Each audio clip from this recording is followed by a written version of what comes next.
Le projet, je vois comme quelque chose qui d'abord part d'une discussion entre deux, ça peut être deux institutions, deux personnes, ou plusieurs. Et puis de là naît en tout cas l'idée ou l'envie de monter un projet. Et puis après, pour que ça devienne vraiment projet, je pense qu'il faut qu'il y ait une définition des personnes avec lesquelles on va travailler, puis qu'il y ait aussi des objectifs qui soient placés derrière.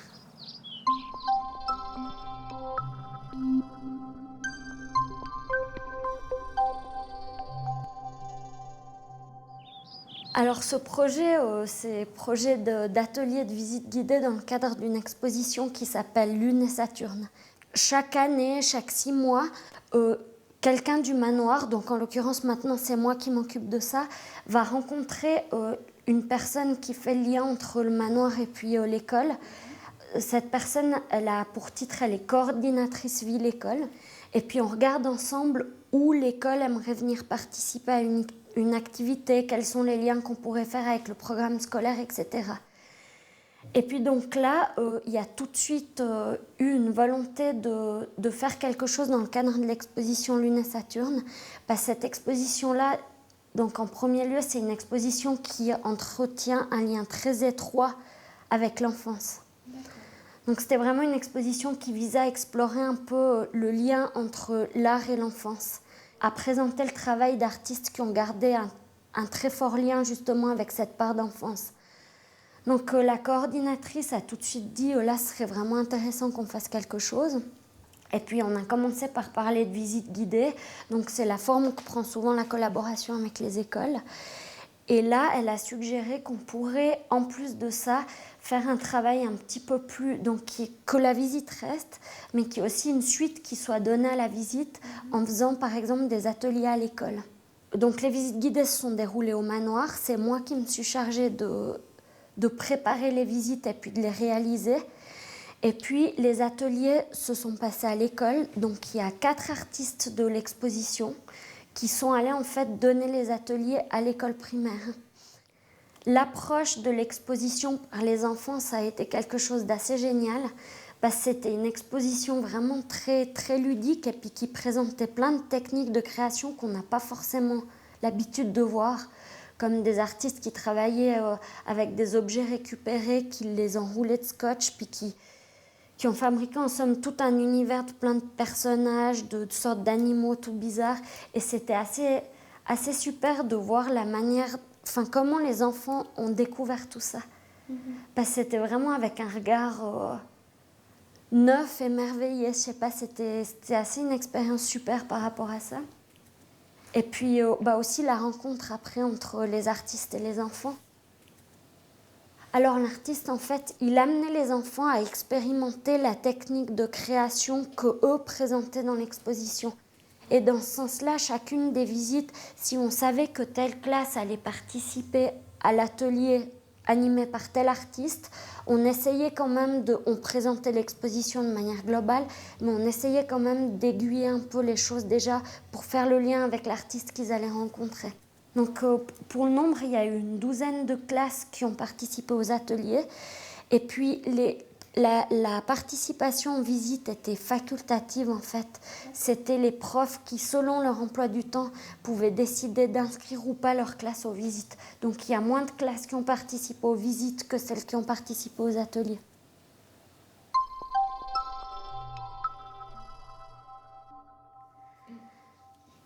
L'espace public, pour moi, ce serait... Déjà, je pense que ça peut être un lieu soit extérieur, mais que ça peut aussi être une institution qui appartient justement à tout le monde et dans laquelle tout le monde peut venir, pas forcément faire n'importe quoi, mais en tout cas proposer des choses qu'ils aimeraient faire et puis au moins être entendus par rapport à ça.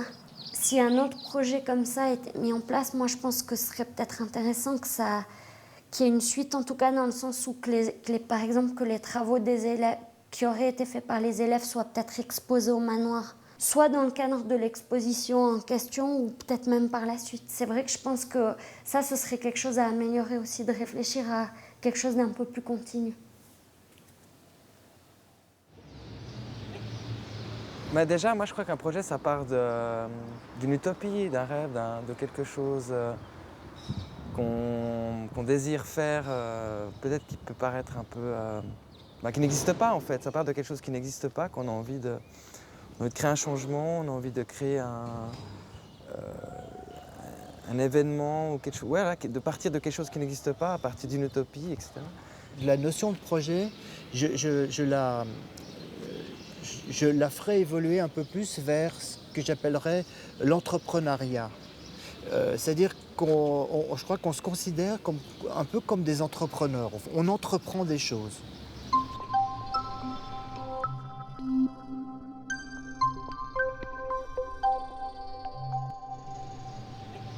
Alors ici, en fait, on se trouve à l'intérieur de la cité Carl Vogt-Honegger, dans le quartier de la Jonction à Genève. C'est une cité qui possède 5 barres d'immeubles où habitent environ 1 millier d'habitants. Il y a 14 entrées, 8 étages par immeuble. Ça fait 445 appartements en tout. Donc ça fait une assez grande mixité, je dirais, à la fois sociale, culturelle, ethnique. Donc on avait le cadre, c'était la cité Carl Vogt. On avait déjà cette approche, je dirais, à la fois le fait qu'on s'intéressait je dirais, à l'historique même de cette cité, son histoire esthétique et je dirais socioculturelle, mais comment entrer en contact avec les habitants. Donc on s'est dit finalement, le meilleur moyen pour établir ce contact, c'est d'aller voir les gens, de faire du porte-à-porte. Et là est surgée l'idée des paillassons, c'est-à-dire d'aller faire des photos des paillassons dans ces immeubles. Mais en fait, il se trouve que des fois les gens n'étaient pas là, donc on a quand même pris en photo le paillasson. Et si les gens étaient là, on demandait si on pouvait photographier le paillasson. Mais en fait, la question, c'était pas pour avoir une réponse positive ou négative. Quoi qu'on ait eu des réponses négatives, mais c'était une manière d'entrer, de surprendre, d'un coup, d'un point de départ, en fait, d'une interaction avec les personnes, en fait. Parce que souvent, la question est un peu inutile, parce qu'en fait, le paillasson, il est dans l'espace public d'une certaine manière, puisqu'il est devant la porte. Et donc, on demandait si on pouvait photographier quelque chose qui était à l'extérieur de l'appartement. Donc déjà, la question surprenait les gens. Et puis souvent, ça les faisait rire, ils trouvaient ça étrange. Donc on est dans une zone entre le privé et le public. On n'est pas trop, c'est pas trop inquisiteur, hein, on va pas trop déranger les gens, mais on va quand même à leur contact. Et on a cette excuse, bonjour, on est des artistes, on vient photographier votre paillasson pour faire une exposition qui aura lieu quand on aura terminé, quand on aura pris toutes les photos de tous les paillassons des immeubles, qui aura lieu dans l'entrée de votre immeuble. Il y avait une découverte aussi de leur propre voisinage, on va dire, à travers un paillasson. Et après, les gens devant les posters pendant le vernissage, se discutaient entre eux par rapport à... C'était aussi un moyen de rencontrer le propriétaire de tel ou tel paillasson. Et aussi, c'était une manière aussi pour nous de rencontrer des gens avec lesquels on allait peut-être collaborer par la suite, en fait, pour d'autres interventions, d'autres travaux artistiques qu'on allait entreprendre. Nous, ce qui nous touche particulièrement, je dirais, dans la continuité même entre notre travail ici en tant qu'artiste, lançant une opération paillasson, c'est-à-dire du porte-à-porte, du relationnel, et aussi d'une dimension esthétique, curatoriale, d'exposition, eh bien en fait ce qui nous intéressait, c'était quand même d'aller vers quelque chose de citoyen, je dirais. Au fond, on a aussi un rôle en tant qu'artiste, on a aussi un rôle finalement d'action citoyenne. On a un rôle de médiateur. Pour moi, c'est important. C'est quelque chose qui dépasse la dimension purement, justement, ça va au-delà de l'esthétique relationnelle, par exemple. Je dirais, au fond, je me rends compte, peu on avance, que l'espace public, il n'est pas si public que ça. Hein, la preuve, c'est qu'au bout du square, il y a une barrière qui ferme l'entrée du square. Pourquoi il y a une barrière dans un espace public qui ferme un espace public? Vous voyez, il y a un tas de choses, finalement, on se dit, voilà, ben, l'espace public, ben, c'est un espace il faut toujours lutter pour qu'il soit public et il faut toujours pouvoir lutter, je dirais, pour les gens, que ça reste un espace de liberté. Le projet, c'est un processus pour moi qui demande une certaine rigueur, une certaine organisation, aussi une analyse de ce qui se passe. Et puis de là, l'animateur, il a un grand jeu de créativité où c'est grâce à ce qu'il imagine, à ce qu'il perçoit, aux besoins, aussi aux ressources, tant humaines que matérielles qu'il possède, qui peut monter vraiment un projet.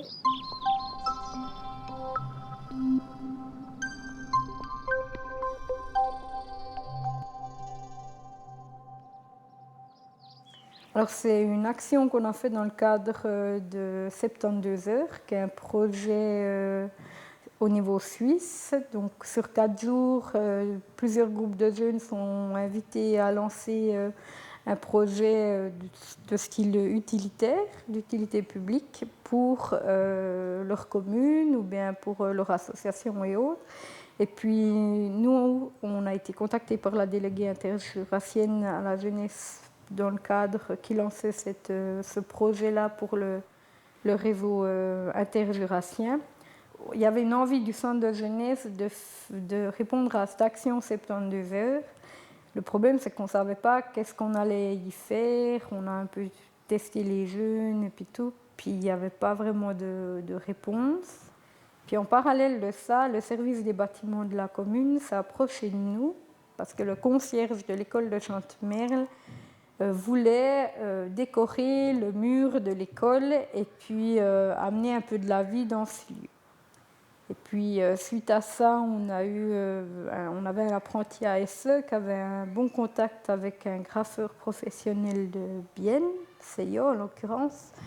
Et puis on a un petit peu parlé avec le service des bâtiments, un petit peu aussi avec la déléguée à la jeunesse pour savoir si c'était possible de réaliser durant ces 4 jours. Donc l'incitation à aller taguer partout, c'était vraiment une crainte de nos autorités et puis tout. Et puis je pense que l'artiste l'avait bien compris, mais simplement il y a toujours cette appréhension et puis on n'a pas envie que toutes les parois de Moutier deviennent des murs de libre-échange. Ce qui est difficile, c'est que quand on a un mandat d'une administration communale, il faut, pour un artiste, il faut un peu se mettre dans le moule et puis pouvoir arriver avec des projets qui entrent dans la norme du lieu, si je puis dire, et puis pour les jeunes aussi, c'est-à-dire que leur créativité est, entre guillemets, surveillée. Et puis, il y a quelques jeunes qui se sont intéressés, puis ils ont fait des ébauches qu'ils ont présentées à l'artiste. Puis après, ils se sont retrouvés encore une fois pour pouvoir les préciser, pour trouver une ligne. Et puis, en fin de compte, après, on a remarqué qu'il avait un beau contact avec les jeunes, qu'il avait un bon feeling qui se passait, puis qu'il était à l'aise avec ça. Donc, il avait des compétences, si je peux dire, un peu pédagogiques, qui étaient hyper intéressantes pour nous, puis où on n'avait pas le souci que ça se passe mal avec ces jeunes, quoi. Il a joué franc jeu, et puis autant pour nous, l'équipe d'animateurs, ça nous a un peu déchargé parce qu'on a pu prendre du recul et puis participer d'une autre manière à ce projet. Et puis pour lui, je pense que c'était une expérience enrichissante.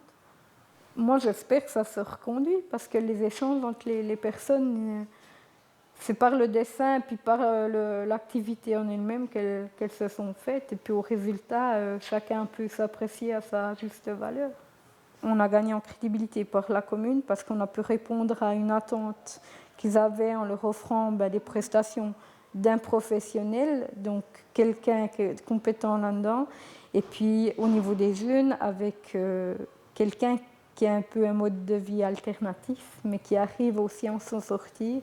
Puis j'ai trouvé qu'il y avait un bel échange là autour, avec aussi la possibilité pour les jeunes de s'exprimer puis de laisser un peu une trace dans leur commune.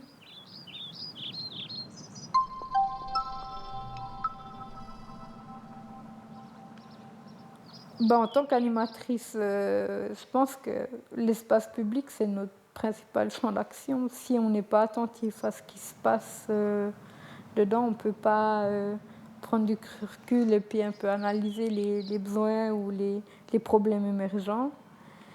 Et puis, c'est comme un grand terrain de jeu, au fait.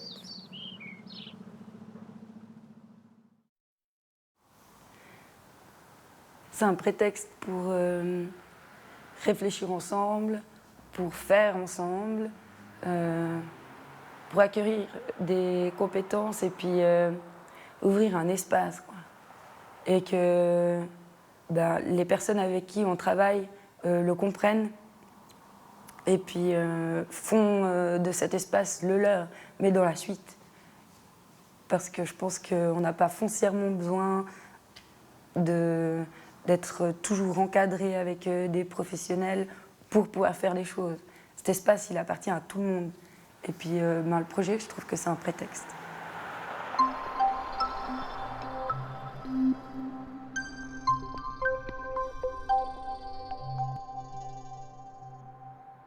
Alors, je suis rattachée à Volte-Face Art de Rue par le biais de la plateforme de prévention, parce que l'espace jeunesse d'Erguel, qui accueille des jeunes de 12 à 16 ans, il a une double casquette avec la promotion de la santé et puis de la jeunesse.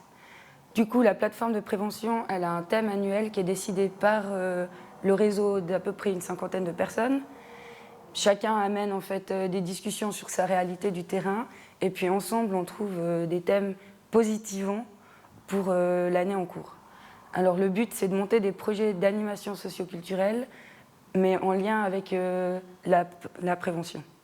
Et puis ça s'est vraiment construit un peu de la volonté du groupe et puis de ce qu'on remarquait des demandes des jeunes et puis aussi des remarques un peu ambiantes de la population sur certains lieux.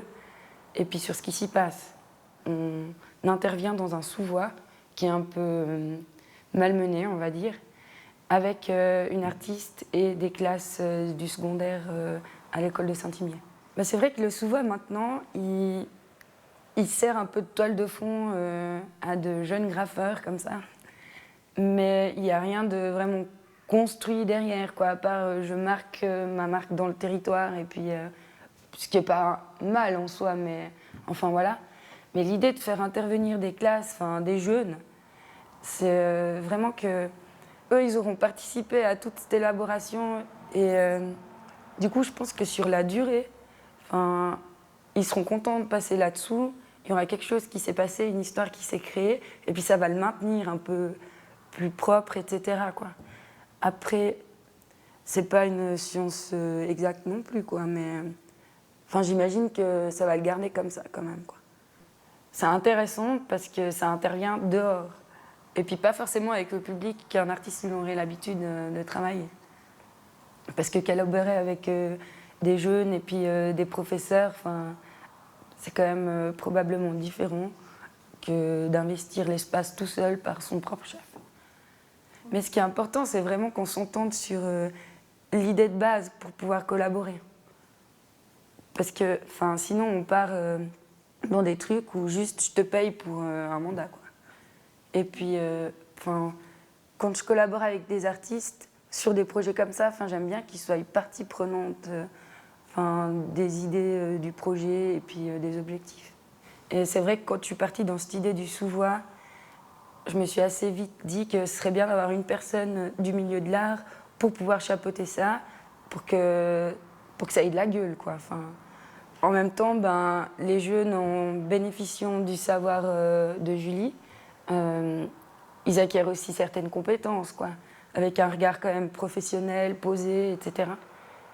Après, par rapport aux problématiques sociales, etc., il y a aussi passablement d'artistes qui servent de leur médium pour décrier quelque chose ou essayer de faire réfléchir.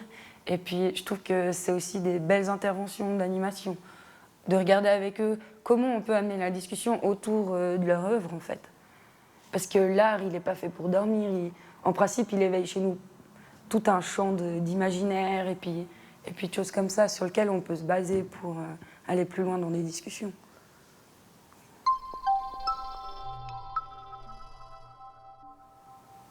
Enfin, il y aurait des choses à dire sur l'espace public. Mais l'art dans l'espace public, je trouve que ça permet de montrer aussi à la population, mais oui, mais vous êtes acteur de ça, et puis vous appartenez à ça, et c'est vôtre. Et puis tout d'un coup, d'avoir un truc comme ça qui se passe dans l'espace public, ben, c'est clairement ouvrir la porte là-dessus. Prenez-les, c'est à vous.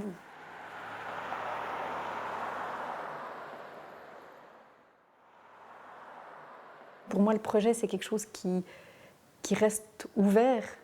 Il y a une idée de base, il y a une réflexion, il y a une construction, mais ça ne va pas se figer une fois qu'on a délimité les contours et le contenu. C'est quelque chose qui est en évolution et qui doit, à mon avis, toujours rester ouvert.